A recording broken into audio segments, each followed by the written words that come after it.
Okay students, तो continue करते हैं हमारा टॉपिक ट्रांसपोर्टेशन। ठीक है, तो इतना ही करना है हमें ट्रांसपोर्टेशन में, उसका मीनिंग, उसका कॉन्सेप्ट समझ के लेना है और क्यों इम्पोर्टेंट है वो हमारे इकोनॉमी के लिए, बिजनेसेस के लिए क्यों इम्पोर्टेंट है वो देखना है। ठीक है, तो शुरू करते हैं। क्या लिखा है? Moving goods, freight and passengers across modes, road, rail, air, sea plus pipeline supported by logistic services. तो काफी सिंपल डेफिनेशन है, काफी सिंपल, आपको भी पता है कि कोई भी बिजनेस की कोई भी कोर एक्टिविटी हो, लेकिन ट्रांसपोर्टेशन के सपोर्ट के बिना वो कोर एक्टिविटी भी कुछ काम की नहीं है, कुछ आगे हो ही नहीं सकता। ठीक है, फॉर एग्जाम्पल एक इंडस्ट्री है, एक बिजनेस है जो मैन्युफैक्चर भी खुद करता है और सेल भी खुद करता है। तो उसने मैन्युफैक्चर किया, प्रोडक्ट बनाया, ठीक है, लेकिन प्रोडक्ट बनाने के बाद उसको स्टोर करने के बाद उसको वो भेजना पड़ता है, अपने कस्टमर्स तक पहुंचाना पड़ता है। तो उसकी कस्टमर्स शायद वर्ल्ड वाइड हो, ठीक है, पूरे वर्ल्ड में हर जगह पे, छोटी छोटी जगह पे उसका कस्टमर है, तो उसको डिस्ट्रीब्यूशन चैनल के थ्रू ट्रांसपोर्ट करा के हर जगह पे अपना प्रोडक्ट भेजना पड़ता है। तो अगर ट्रांसपोर्टेशन नहीं होगा तो फिर कोई भी फायदा नहीं है उसका प्रोडक्ट बनाने का। ठीक है, इतना आप भी समझते हो। तो इसलिए ट्रांसपोर्टेशन में हम गुड्स को भी सेल करते हैं, ठीक है, गुड्स को पहुंचाते हैं लोगों तक, ठीक है, whereas पैसेंजर्स को भी एक जगह से दूसरी जगह पे पहुंचाते हैं। ठीक है, हमारे बहुत बेसिक एग्जांपल्स है, रेलवेज है, अभी मेट्रोज है, मोनो रेल्स है, फिर हमारे रोडवेज है, ठीक है, व्हीकल्स के थ्रू हमारी कार होती है, बस, बड़े बड़े टेम्पोज होते हैं, ट्रक्स होते हैं, है ना, तो वो सारे व्हीकल्स हो गए। फिर एयरवेज में हम एरोप्लेन्स के थ्रू भी बहुत सारी चीजें एक जगह से दूसरी जगह तक पहुंचाते हैं, ट्रांसपोर्ट करते हैं। वेराज सीवेज है, पाइपलाइंस भी एक वे है जहां से एक जगह से दूसरे जगह तक बहुत सारा जो गैसेस वगैरह होते हैं वो ट्रांसपोर्ट किए जाते हैं। ठीक है, तो ये सारी चीजें जो है वो हमारी लॉजिस्टिक्स सर्विसेज होती है। ठीक है, और वो हमारे कोर एक्टिविटी के साथ काफी इंपॉर्टेंट है ना, हमने पढ़ा था ट्रेड और एक्सिलरीज टू ट्रेड वगैरह, तो ये हमारी एक्सिलरीज टू ट्रेड के अंदर आता है कि जहां पे हम हमारे कोर एक्टिविटी को, कोर ऑपरेशन को सपोर्ट करते हैं और जो भी चीज है, जो भी प्रोडक्ट है, सर्विसेज है, उसको डिलीवर करते हैं। ठीक है, काफी इंपॉर्टेंट है, critical for overcoming the hindrance of place, enabling goods to reach customers from producers। तो ये जो hindrance है किसका? प्लेस का। तो प्लेस का जो इश्यू होता है कि हमारा जो कस्टमर है वो काफी दूर रहता है हमसे, हमारा जहाँ पे प्रोडक्शन यूनिट है, जहाँ पे हम पूरा माल बना रहे हैं, प्रोडक्ट बना रहे हैं, वहां से काफी दूर रहता है कस्टमर, तो मैं कैसे पहुंचूंगा? Through transportation. ठीक है, तो ट्रांसपोर्टेशन, ट्रांसपोर्ट करके चीज हम हमारे कस्टमर्स तक पहुंच सकते हैं, मतलब जो गुड्स है वो प्रोड्यूसर से कस्टमर तक कैसे पहुंचती है, क्योंकि हम उसको ट्रांसपोर्ट करते हैं। ठीक है, हमारे बहुत सारे मोड्स देखे हमने, रोडवेज है, रेलवेज है, एयरवेज है और सीवेज है। ठीक है, importance for economy and business, क्यों इंपॉर्टेंट है? ठीक है, वो देखते हैं क्यों इंपॉर्टेंट है हमारे इकोनॉमी के लिए भी और कोई भी बिजनेस के लिए भी।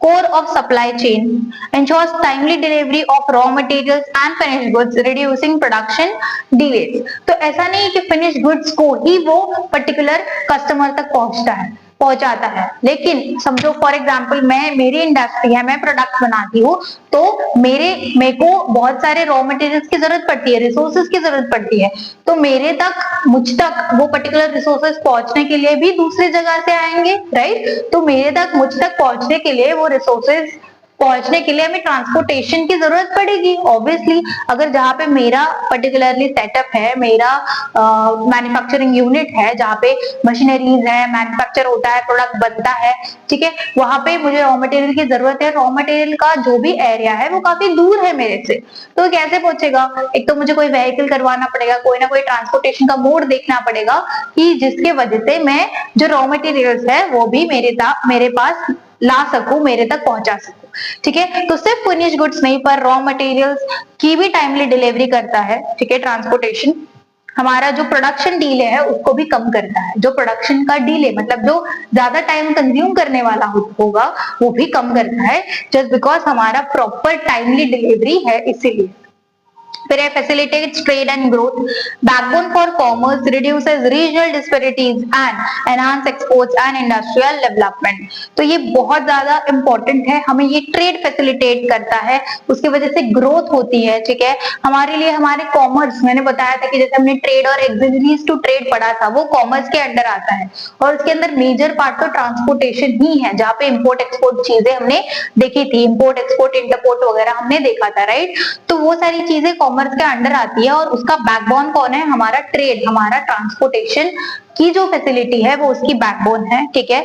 रीजनल डिस्पेरिटीज हो या फिर एनहांस करता है हमारा एक्सपोर्ट और इंडस्ट्रियल डेवलपमेंट को, ठीक है।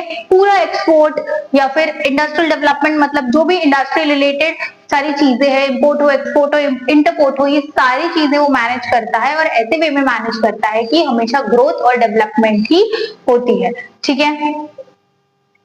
Let's move on to next, mode specific advantage. हाँ, तो ये हमारे मोड्स है और उसके एक एक एडवांटेज हम देखेंगे। सबसे पहले रोडवेज काफी फ्लेक्सिबल होता है, ठीक है। डोर टू डोर सर्विसेज है, ठीक है। Services ideal for short to moderate distance. तो जब हम रोडवेज थ्रू हम डिलीवर करते हैं चीजों को तो हम घर तक पहुंचते हैं, ठीक है। काफी फ्लेक्सिबल होता है कि अगर ये जगह पे आप पर्टिकुलरली जा रहे हो तो अगर काफी अंदर है कस्टमर का घर, ठीक है, तो आप अंदर तक भी जाते हो, ठीक है। अंदर इन द सेंस कि बहुत छोटा सा रास्ता है, अंदर तक जाना है, तो इतना फ्लेक्सिबल हो जाता है रोडवेज में कि वो घर तक पहुंचा देते हैं, डोर टू डोर सर्विसेज होती है, ठीक है। और ये काफी आइडियल है, काफी अच्छा है जब शॉर्ट डिस्टेंसेस तक आपको जाना होता है या फिर मॉडरेट डिस्टेंस तक आपको पहुंचाना होता है, कोई भी डिलीवर करना होता है प्रोडक्ट को, ठीक है। तो रोडवेज काफी फ्लेक्सिबल होता है। फिर आते हैं हम रेलवेज पे, cost effective for bulk long haul loads. तो अगर कुछ बल्क में हमको पर्टिकुलरली दूसरे जगह पे पहुंचाना है और दूर पहुंचाना है, लॉन्ग डिस्टेंस है, तो हम रेलवेज का इस्तेमाल कर सकते हैं, काफी कॉस्ट इफेक्टिव होता है, काफी हमें वो हमने देखा होगा कि जो माल डब्बा होता है ना रेलवेज में, हमने देखा है कि हम यूजुअली पैसेंजर्स के ही कंपार्टमेंट देखते हैं, ठीक है। बट हाँ, बहुत सारे ऐसे रेलवेज होती है जो पूरी जितने भी डब्बे होते हैं पूरे रेल में 12 डब्बे होते हैं, जितने भी होते हैं सारे माल डब्बे होते हैं जहाँ पे चीजें मतलब गुड्स होते हैं, ठीक है। पैसेंजर ट्रैवल नहीं करते, तो गुड्स मतलब सामान एक जगह से दूसरे जगह तक पहुंचाया जाता है थ्रू रेलवे, ठीक है। तो उन डब्बों से वो पहुंचाया जाता है, ठीक है। फिर है sea, cheapest for heavy bulking cargo. तो हमने देखा है कि कार्गो शिप्स वगैरह भी होती है अलग से जहाँ पे सिर्फ सामान जाता है, ठीक है, पैसेंजर्स ट्रैवल नहीं करते। तो वहां पे भी अगर हैवी कोई मटेरियल है और बल्क में सामान है तो काफी कॉस्ट इफेक्टिव वहां पे भी हो जाता है कि हम ट्रांसपोर्ट कर रहे हैं, ठीक है, थ्रू सीवेज। फिर एयरवेज, फास्टेस्ट बस कॉस्टलीस्ट फॉर यूनिट वेट। तो हमें पता है कि एयरवेज से ट्रांसपोर्ट करना काफी कॉस्टली हो जाएगा कंपेयर टू बाकी के तीन हमने जो मोड्स देखे हैं, ठीक है। लेकिन यहाँ पे बहुत ज्यादा डेलिकेट जो चीजें होती है, ठीक है, प्रीमियम जो चीजें होती है वो ट्रांसपोर्ट की जाती है, ठीक है। तो कार्गोज आपने प्लेन्स देखे होंगे, जो कार्गो प्लेन्स होते हैं जहाँ पे पैसेंजर्स ट्रैवल नहीं करते, वहां पे सिर्फ गुड्स ट्रैवल करते हैं, गुड्स को एक जगह से दूसरे जगह तक पहुंचाया जाता है। तो जो ज्यादा प्रीशियस है या फ्रेजाइल है या फिर ऐसे जो है काफी डेलिकेट वगैरह है, तो ऐसे सारे जो गुड्स होते हैं वो सारे ट्रांसपोर्ट किए जाते हैं एयरवेज से। कॉस्टली होता है वो, लेकिन उन गुड्स को जरूरत होती है कि वो काफी प्रॉपर वे में कि कुछ भी उसको धक्का ना लगे, कुछ भी उसको एक्सटर्नल फोर्स से कुछ ना हो, इसलिए वो एयरवेज से ट्रांसपोर्ट कराते हैं, ठीक है। आई होप आपको इतना क्लियर हो गया होगा। Employment and GDP, India's transport sector is a major job provider and contribute significant to India to national GDP। तो क्या लिखा है यहाँ पे कि ट्रांसपोर्टेशन की वजह से हम मैक्सिमम जॉब्स प्रोवाइड कर पाते हैं, ठीक है। जो डिलीवरी बॉयज होते हैं जो डिलीवर करते हैं, अभी ट्रांसपोर्टेशन का तो बहुत अच्छा एग्जांपल हमारे पास जो जोमैटो स्विगी वगैरह है जो डिलीवर करते हैं, ठीक है। तो वो छोटी छोटी व्हीकल्स, रैपिडो हो गया, जोमैटो स्विगी हो गया, ओला उबेर हो गया, ये सारी सर्विसेज प्रोवाइड करती है। तो ये यूजुअली ट्रांसपोर्ट सर्विस ही प्रोवाइड कर रहे हैं। तो जैसे कि आप जोमैटो स्विगी वगैरह देखोगे, ठीक है, और भी छोटे मोटे लोकल्स है, वो लोग क्या करते हैं, प्रोडक्ट को डिलीवर करते हैं, एक जगह से दूसरी जगह पे पहुंचाते हैं, लेकिन वो रोडवेज होता है और वो शॉर्ट डिस्टेंस पे होता है, ठीक है, शॉर्ट डिस्टेंस या मॉडरेट ज्यादा से ज्यादा। Whereas आप देखोगे ये जो ओला उबेर वगैरह जो है, ओला उबेर में क्या होता है कि आप पैसेंजर को डिलीवर करते हो, डिलीवर इन द सेंस आप उसको एक जगह से दूसरे जगह पे पहुंचाते हो, ठीक है। तो वो भी शॉर्ट डिस्टेंस या मॉडरेट डिस्टेंस होता है, ज्यादा दूर नहीं होता। तो वो एक अच्छा एग्जाम्पल है ट्रांसपोर्ट का, और उसके वजह से बहुत ज्यादा जॉब क्रिएट हुए हैं। आपने देखा होगा कि आप अगर आप खुद भी ट्राई करोगे, करना मत, लेकिन मैं बता रही हूँ कि अगर आप देखोगे कि आप एप्लीकेशन जाओगे, जब ओला ऐप डाउनलोड करने जाते हो, उबेर ऐप डाउनलोड करने जाते हो, तो वहां पे ड्राइवर का भी एक ऑप्शन होता है, ओला ड्राइवर, उबेर ड्राइवर। मतलब क्या है कि आप एज ए ड्राइवर भी वहां पे बहुत इजीली ज्वाइन कर सकते हो। काफी बहुत कुछ वहां पे क्या बोलते हैं, क्वालिफिकेशन या क्राइटेरिया वगैरह कुछ नहीं होता है, सिर्फ आपको गाड़ी चलानी आनी चाहिए अच्छे से वगैरह वगैरह, ऐसे कुछ तो क्राइटेरिया होता है, ठीक है। और फिर वहां पे part time, full time, log in log out का भी सिस्टम होता है, ठीक है। तो काफी अच्छा एग्जाम्पल है, छोटा सा एग्जाम्पल, छोटा सा इन द सेंस की शॉर्ट डिस्टेंस या मॉडरेट डिस्टेंस के लिए वो, और वो भी लैंड वेज, ठीक है, रोड वेज जैसे हम बोलेंगे, उसके लिए वो काफी अच्छा एग्जाम्पल है, ठीक है। तो वो क्या कर रहा है, बहुत ज्यादा जॉब क्रिएट कर रहा है, जॉब अपॉर्चुनिटी क्रिएट कर रहे हैं लोगों के लिए, ताकि एटलीस्ट वो अनएम्प्लॉयड ना रह सके, एम्प्लॉयमेंट हो उनके पास, ठीक है, एम्प्लॉयड हो वो लोग। और दूसरी बात है कि वो बहुत मेजर अमाउंट कंट्रीब्यूट करते हैं हमारे नेशनल जीडीपी में, ठीक है। फिर है loss prevention in key sectors vital for reducing spoilage in agriculture and ensuring product quality during transit। तो यहाँ पे बहुत ज्यादा ट्रांसपोर्टेशन टाइमली बेसिस पे, टाइमली डिलीवरी होने के वजह से जो लॉसेस होते हैं स्पेशली एग्रीकल्चर सेक्टर में, वो रिड्यूस किए जाते हैं। हम ट्राई करते हैं कि उसको रिड्यूस किया जाए, ठीक है। आई होप आपको ये क्लियर हो गया होगा। इसके बाद हम लोग वेयर हाउसिंग करेंगे, उसके आई गेस टाइप्स है वो करेंगे, फंक्शंस करेंगे, और फिर हमारा चैप्टर कंप्लीट हो जाएगा, ठीक है। आप इसको फटाफट नोट डाउन कर लो एंड देन विल कंटिन्यू।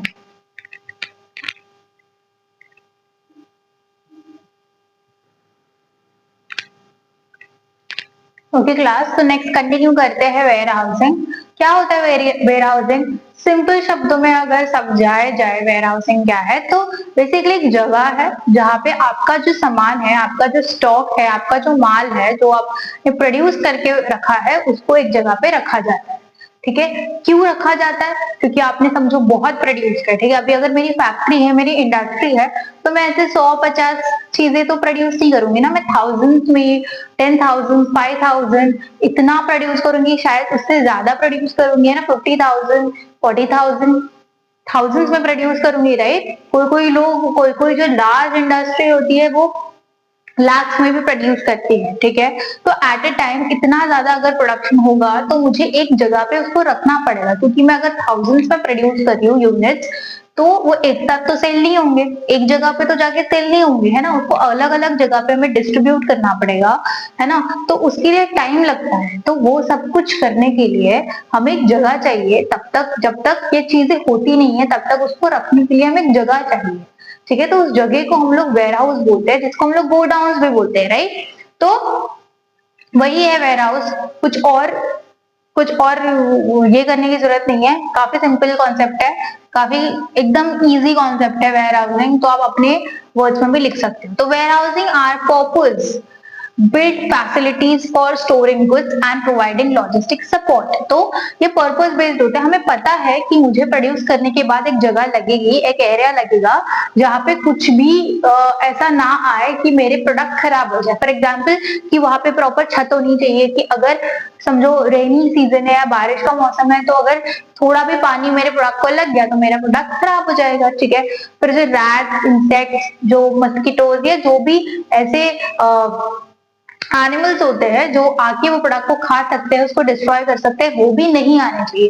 तो ऐसे एनवायरनमेंट में हमें हमारा प्रोडक्ट रखना पड़ता है, ऐसे एरिया में रखना पड़ता है कि ये जो सारे डिस्ट्रैक्शंस है कि जो हमारे प्रोडक्ट को डिस्ट्रॉय कर सकते हैं, वो सारे ना आए, ठीक है। तो इसीलिए हम ऐसा एक एरिया फैसिलिटेट करते हैं, ठीक है, प्रोवाइड करते हैं हमारे गुड्स को स्टोर करने के लिए, ठीक है। हम एक लॉजिस्टिक सर्विस को प्रोवाइड करते हैं, ठीक है।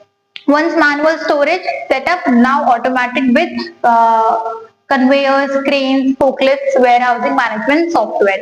तो पहले जो warehouse होते थे वो नॉर्मल एक जगह होती थी, जिसमें मैंने जैसे बताया कि छत होती थी कि पानी वगैरह नहीं गिरना चाहिए, इंसेक्ट मॉस्किटोज वगैरह नहीं आने चाहिए, ठीक है। जो भी है रैट्स वगैरह जो हमारे प्रोडक्ट को खराब कर सकते हैं खा के, है ना, फाड़ के, वो सारी चीजें, वो सारे प्रकार के एनिमल्स नहीं आने चाहिए। इतना ही सेटअप होता था, ठीक है। लेकिन अभी सब ऑटोमेटेड सेटअप होता है वेयर हाउसिंग में, जैसे कन्वेयर वगैरह होता है, क्रेन्स वगैरह होते हैं, उसको लिफ्ट करने के लिए उसके नीचे जो हैवी मटेरियल होता है जो हम मैन पावर वगैरह से लिफ्ट नहीं कर सकते या फिर डिफिकल्ट हो जाता है लिफ्ट करवाना, तो वो क्रेन्स वगैरह कन्वेयर से हम यूज कर सकते हैं। ऐसे ऑटोमेटेड मशीन इक्विपमेंट यूज कर सकते हैं ताकि हमें इजी हो जाए उसको एक जगह से लिफ्ट करके दूसरे जगह पे रखने के लिए, ठीक है। हम warehouse management software use करते हैं ताकि हमें पता चले कि कौन सी चीज कहाँ पे रखी है, कब रखी है, कौन से इक्विपमेंट यूज किए हैं, कितना उसका क्वांटिटी है, ठीक है। ये सारी चीजें पता हम कर सकते हैं through warehousing management software, ठीक है। ठीक है, वेयर हाउस क्या हो गया वो हमें समझ में आ गया, लेकिन कुछ प्रकार के वेयर हाउस होते हैं, ठीक है, कुछ टाइप्स है वेयर हाउस के, तो वो देखते हैं। सबसे पहले सबसे बेसिक सबसे नॉर्मल जो हमें पता है वेयर हाउस जो है private warehouse, owned operated by firms for their own goods, example retail chains, manufacturers offer control, flexibility and efficiency material handling. तो बेसिकली एक फर्म है, जैसे मेरी कंपनी है, तो मेरी कंपनी में मैन्युफैक्चर भी मैं करती हूँ और प्रोडक्ट सेल भी मैं करती हूँ। तो मेरी कंपनी में जो मैं प्रोडक्ट सेल कर रही हूँ, ठीक है, गुड्स को सेल कर रही हूँ, उसको मैं कहाँ पे रखूंगी, एक जगह पे रखूंगी, ठीक है। जैसे वो प्रोडक्ट मैं बना लेती हूँ, मैन्युफैक्चर कर लेती हूँ, एक जगह पे रखूंगी, ठीक है। तो ये सिर्फ मेरी जगह है, ठीक है, इसको कोई और आके यूज नहीं कर सकता, ये सिर्फ मेरी कंपनी यूज करेगी, मेरा जो प्रोडक्शन यूनिट है, मैन्युफैक्चरिंग यूनिट है, वो यूज करेगा, राइट। तो ये प्राइवेट वेयर हाउस हो गया, जहाँ पे एक पर्टिकुलर फर्म का खुद का वेयर हाउस होता है, वहां पे वो अपनी चीजें जो भी प्रोड्यूस मैन्युफैक्चर की हुई चीज है वो रखते हैं, ठीक है। तो ऑब्वियसली ये हमारे पास हमारा कंट्रोल होता है, ठीक है। मैं जब चाहूँ तब उसको रख सकती हूँ, जब मुझे चाहिए वो मैं उसको यूज कर सकती हूँ, उसमें से माल निकाल सकती हूँ, लोड कर सकती हूँ, ठीक है। तो ये हमारे पास ओवरऑल कंट्रोल होता है, फ्लेक्सिबिलिटी होती है काफी, और एफिशिएंसी होती है हमारे मटेरियल हैंडलिंग में। हमारा जो भी मटेरियल है, जो भी फिनिश गुड्स है, ठीक है, तो उसको हम जो भी हैंडल करते हैं इन द सेंस कि जब भी हमें जो चाहिए वो प्रोडक्ट को हम रिसीव करते हैं, उसको वहां पे प्लेस करते हैं, प्रॉपरली ऑर्डर वाइज चीजों को प्लेस करते हैं, ये सारी चीजें हम प्रॉपरली कर पाते हैं, इसलिए एफिशिएंसी इन मटेरियल हैंडलिंग लिखा हुआ है, ठीक है। आई होप आपको ये क्लियर हो गया होगा। फिर है public warehouses, license facilities open to any businesses customers on a storage fee basis। तो पब्लिक वेयर हाउस उसके नाम से ही पता चल रहा है कि ये कोई भी फर्म उसको यूज कर सकती है, काफी बड़े होते हैं कि ये मल्टीपल फर्म्स एक साथ भी ये चीजों को, ये वेयर हाउस को यूज करती है। हमारे पास लाइसेंस होना चाहिए वो पर्टिकुलर फैसिलिटी को अवेल करने के लिए, यूज करने के लिए, वो वेयर हाउस को यूज करने के लिए, ठीक है। तो ये ओपन टू एनी बिजनेस, कोई भी प्रकार का बिजनेस, ठीक है, या फिर customer on a storage fee basis. तो जितना हम एरिया यूज कर रहे हैं, जितना हम स्टोर कर रहे हैं, जितने क्वांटिटी में हम स्टोर कर रहे हैं, उतना पेमेंट हमें करना पड़ता है, उतनी फी हमें बियर करनी पड़ती है, पे करनी पड़ती है, तभी हमें वो एरिया हमें मिलता है, तभी उतना वेयर हाउस हम ऑक्यूपाई कर सकते हैं, यूज कर सकते हैं, ठीक है। तो पब्लिक वेयर हाउस में बेसिकली मल्टीपल बिजनेसेस एक साथ आके अपनी जो भी स्टॉक है उसको स्टोर कर सकते हैं, उसका जो भी अमाउंट बनता है उतना पे करके वो स्टोर कर सकते हैं। आई होप इतना क्लियर हो गया होगा। फिर है bounded warehousing, warehouses, ये थोड़ा कंफ्यूज हो जाते हैं बच्चे। देखो जब हम वेयर हाउसिंग वगैरह करते हैं, मतलब स्टॉक्स वगैरह वेयर हाउस में रखते हैं, ठीक है, स्टोर करते हैं, तो यूजुअली हम फी पे करते हैं। जब हमारा खुद का होता है तो उसके जो भी एक्सपेंसेस होते हैं हम खुद से बियर करते हैं, खुद से पे करते हैं। और पब्लिक वेयर हाउस में तो हम लोग जो भी फीस होती है वो पे करते हैं। उसके साथ जब हमारे पास बाहर से हम इंपोर्ट करते हैं कोई चीज को, तो कस्टम ड्यूटी होती है, ठीक है। तो यहाँ पे हमें कस्टम ड्यूटी पे करने की जरूरत नहीं पड़ती, इमीडिएटली पे करने की जरूरत नहीं पड़ती, एक स्टेप बाय स्टेप प्रोसीजर होता है। तो तब तक के लिए, कुछ टाइम के लिए हम पर्टिकुलर उस वेयर हाउस में उसको रख सकते हैं बिना कस्टम ड्यूटी पे किए, उसको हम लोग बाउंडेड वेयर हाउस कहते हैं। हम कस्टम ड्यूटी या जो भी टैक्सेस है वो बाद में पे करते हैं, लेकिन उसको टाइम से करते हैं, स्टेप बाय स्टेप प्रोसीजर से करते हैं, इमीडिएटली पे करने की जरूरत नहीं है।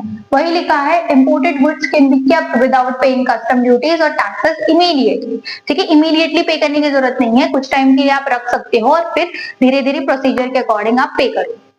फिर है government warehouses, government warehouses भी उसके नाम से पता चल रहा है कि ये गवर्नमेंट ओन बॉडी होती है, ये गवर्नमेंट के वेयर हाउस होते हैं जो बिल्ड और मैनेज किया जाता है पब्लिक सेक्टर, ठीक है। जैसे कि एग्जांपल दिए हैं the central warehousing corporation और फूड कॉर्पोरेशन ऑफ इंडिया, ये दो बड़े वेयर हाउस के नाम दिए हैं जो गवर्नमेंट ओन करती है, पब्लिक सेक्टर इसको ओन करता है, मैनेज करता है, ठीक है। और यहाँ पे भी मल्टीपल बिजनेसेस जाके अपने जो भी है वो चीजें स्टोर कर सकते हैं, ठीक है। नहीं तो यूजुअली जो गवर्नमेंट मतलब जो पब्लिक बेस्ड जो ऐसे बिजनेसेस होते हैं जो गवर्नमेंट के साथ जुड़े हुए हैं, वो बिजनेसेस यहाँ पे अपने जो भी मटेरियल है उसको स्टोर करते हैं, ठीक है, स्टॉक्स को स्टोर करते हैं। फिर cooperative warehouses owned by cooperatives, farmers और marketers serving members at lower cost. तो हमने कोऑपरेटिव वगैरह हमने कुछ चैप्टर्स में सेकंड चैप्टर में वगैरह ये किया हुआ था, तो हमें पता है कि कोऑपरेटिव सोसाइटी या जो भी हम लोगों ने किया था उसमें हमें पता है कि यहाँ पे जो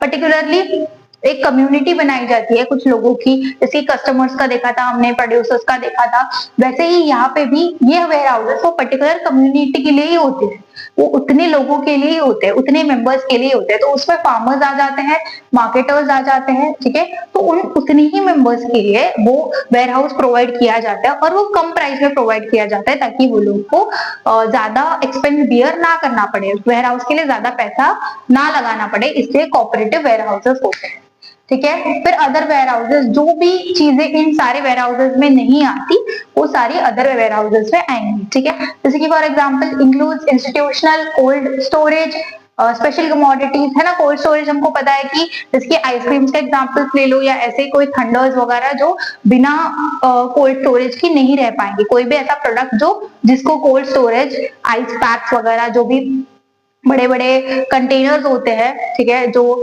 जिसमें सारी ऐसी चीजें रखी जाती है जिनको ठंडा ही रखना है, नहीं तो वो पर्टिकुलर प्रोडक्ट खराब हो जाएगा, डिस्ट्रॉय हो जाएगा या डैमेज हो जाएगा, तो वो वैसे चीजें कोल्ड स्टोरेज में रखी जाती है, जो ये ऐसे वेयर हाउसेस में नहीं, लेकिन उनका अलग वेयर हाउस होता है, वो अदर वेयर हाउसेस में आ जाएगा।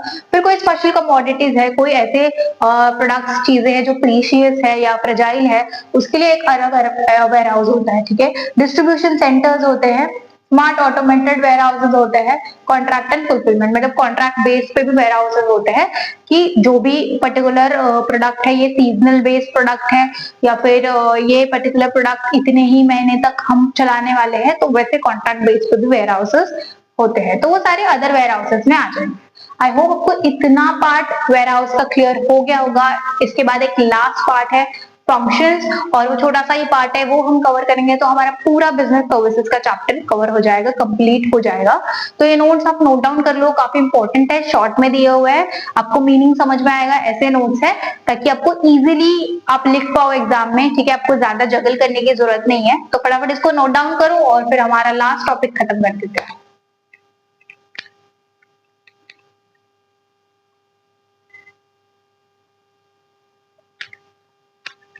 ओके क्लास, तो इसके लास्ट फंक्शन कवर कर लेते हैं और फिर हमारे ये चैप्टर कवर हो जाएगा। तो क्या फंक्शन हो सकते हैं बेसिकली, सबसे फोरमोस्ट, ठीक है, फंक्शन है, सबसे इंपॉर्टेंट मेन प्राइमरी फंक्शन है स्टोरेज।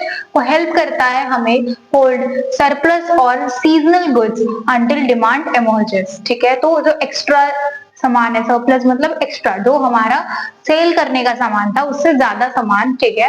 फॉर एग्जाम्पल आपने 10,000 यूनिट्स बनाए हैं और उसमें से 9,000 यूनिट सेल हो गए और 1,000 यूनिट्स बचे हैं, तो 1,000 यूनिट्स हमारे लिए सरप्लस हो जाएगा और वो हम यहाँ पे स्टोर कर रहे हैं। सेकेंडली सीजनल गुड्स मतलब, तो चलो समझते हैं कि एग्जाम्पल लेके कि अभी रेनी सीजन चालू होने वाला है, ठीक है, स्प्रिंग सीजन चालू होने वाला है, ठीक है। तो फॉर एग्जाम्पल मई एंड या जून से स्टार्ट होने वाला है, तो हमें पता है कि इस सीजन में हमें बहुत ज्यादा अमाउंट में अम्ब्रेलाज और रेनकोट्स की जरूरत पड़ती है, कस्टमर्स परचेज करते हैं, कस्टमर्स की हाईली डिमांड होती है, ठीक है।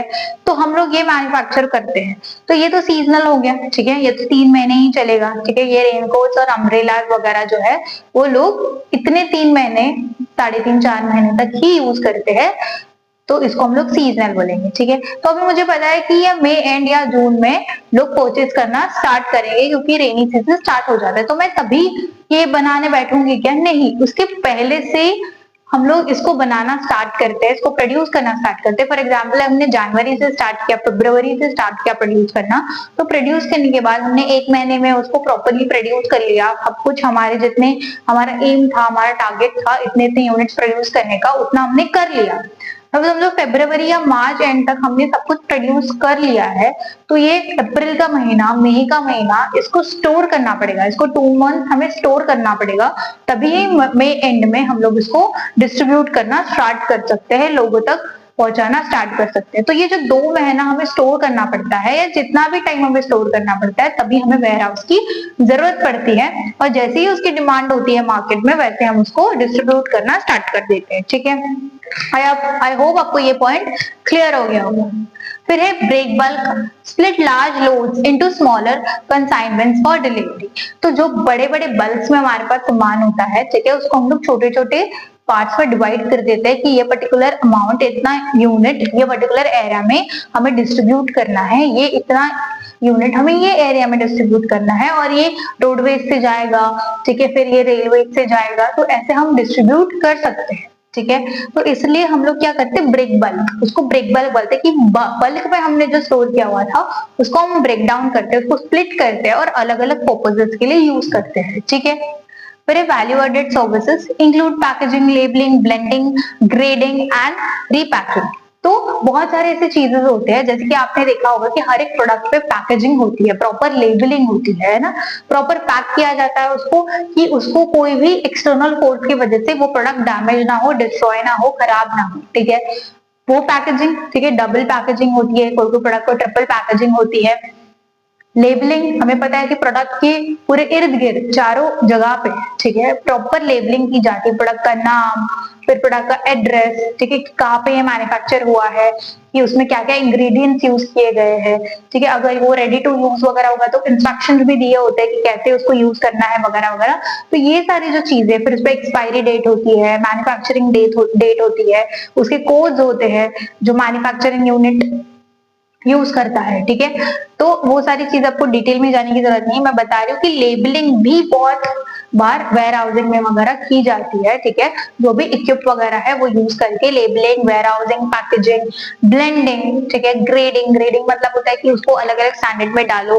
ठीक है, उसके अलग अलग फिल्टर के ये होते हैं, तो बड़ी चीज एक बड़े इसमें जाएंगे। फॉर एग्जाम्पल स्टोन्स ले लेते हैं, ठीक है, जो पर्ल्स वगैरह होते हैं, वैसा जेम्स का एग्जाम्पल ले लेते हैं। जेम्स वगैरह जो है, समझो कि वो अलग अलग साइजेस के हैं, तो अलग अलग साइजेस को हम अलग अलग ग्रेड में डालते हैं, तो उसका क्या बोलते हैं हम लोग, जैसे साचा होता है, ठीक है, वैसे होता है कि अलग